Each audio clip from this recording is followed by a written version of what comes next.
ఈరోజు జిల్లా కేంద్రమైన సంగారెడ్డి పట్టణంలో బీసీలకు ఇవ్వవలసిన 42% రిజర్వేషన్ పైన మరి తెలంగాణ రాష్ట్రంలో అన్ని కలెక్టర్ కార్యాలయాలలో నిరసనలు తెలిపి తహసీల్దార్ కార్యాలయాలు ఆర్డీఓ కార్యాలయాల్లో ఎక్కడోళ్ళు అక్కడ నిరసన తెలియజేస్తూ ఉన్నారు.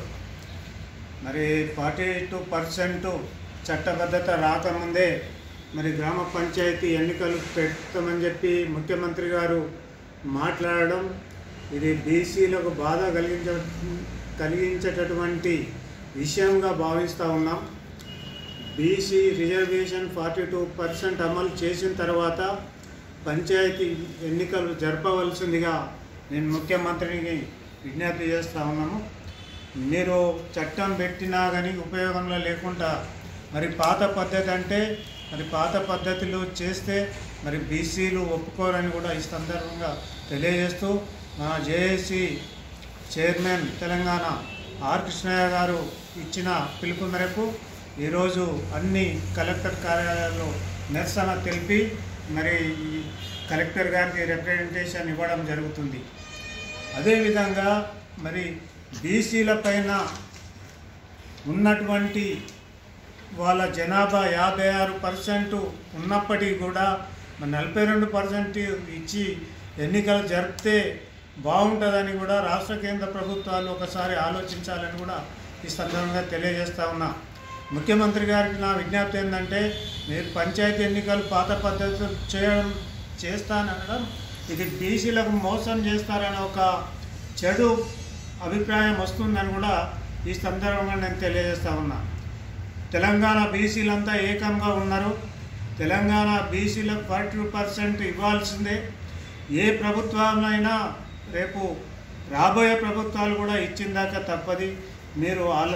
మేము మా సంఖ్యాబలం మీకు వేసిన ఓట్లు మీ సీట్లు ఇవల్ల మీరు రాజ్యాధికారంలో వెళ్తున్నారంటే మా బీసీల ఓట్లే అనేది మీరు మర్చిపోయి మీరు అదే పాత పద్ధతి అనుసరిస్తూ ఇస్తాం అనుకుంటా ఇచ్చినట్టు చేసి మళ్ళీ దాన్ని ఆపేయడం ఇది ఎంతవరకు సమంజసమని కూడా ఈ సందర్భంగా నేను తెలియజేస్తా ఉన్నా.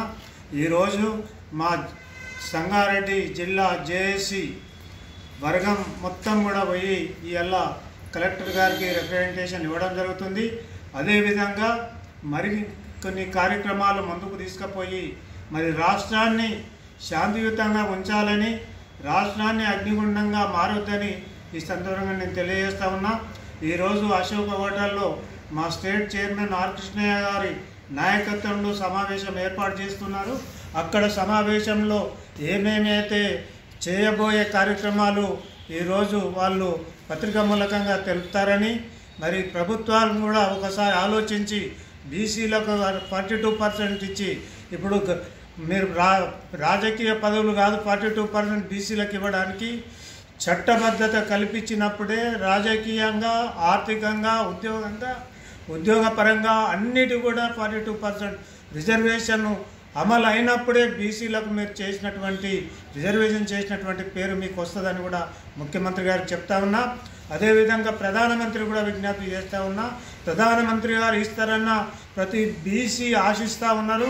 మా 42% మాకు మీ చేతుల మీద ప్రకటించినట్టయితే రేపు రాబోయే కాలంలో బీజేపీ తెలంగాణ రాష్ట్రంలో ప్రభుత్వం వస్తుందని కూడా ఈ సందర్భంగా నేను తెలుపుతా ఉన్నా. మీరు ఒక్కసారి పెద్ద మనసుతో ఆలోచించాలని, మరి కింద మన జిల్లా మంత్రులు కానీ, జిల్లా కేంద్ర మంత్రులు కానీ, మన తెలంగాణ రాష్ట్ర కేంద్ర మంత్రులు ఎంపీలు కానీ మరి ప్రధానమంత్రికి చెప్పి ఎంబడే 42% రిజర్వేషన్ చేపియాలని కూడా నేను విజ్ఞప్తి చేస్తూ ఉన్నా. లేకపోతే బీసీ విద్యార్థులు అందరూ కూడా రోడ్ల మీదకి వచ్చి ప్రతి బీసీ కుటుంబం కింద ఒకరు వచ్చి దీక్షలో పాల్గొని మరి ధర్మయుద్ధానికి సిద్ధంగా ఉంటారని కూడా ఈ సందర్భంగా నేను తెలియజేస్తా ఉన్నాను.